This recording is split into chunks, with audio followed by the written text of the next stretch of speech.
சமத்துவத்தின் கல்வி என்பது. கல்வி ஒரு ஆயுதம், அதனை வைத்து இவ்வுலகையே மாற்றி அமைக்கலாம் என்றார் நெல்சன் மண்டேலா. சமத்துவத்தின் கல்வி என்ன தெரியுமா?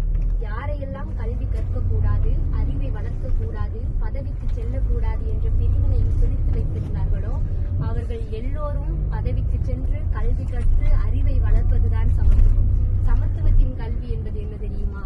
ஏதோ குத்தாலம் என்ற ஒரு சிறிய கிராமத்திலிருந்து ஒரு பெண்ணாகிய நான் மாநில அளவில் நடக்கும் பேச்சு போட்டியில் கூட என் திறமையை காட்டி இங்கு ஜெர்மனி டூர் வரைக்கும் வந்ததுதான் சமத்துவத்தின் கல்வி.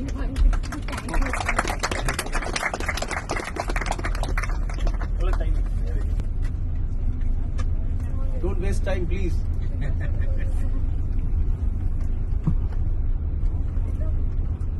Golden sparrow, ninja arrow. Come on, come on. இது பண்ணீங்களா சொர்க்கமே என்றாலும் அது கூட நல்லா இருக்கு. சொர்க்கமே என்றாலும் பாருங்க. Very good. எல்லாரும் சேர்ந்து பாடுங்க.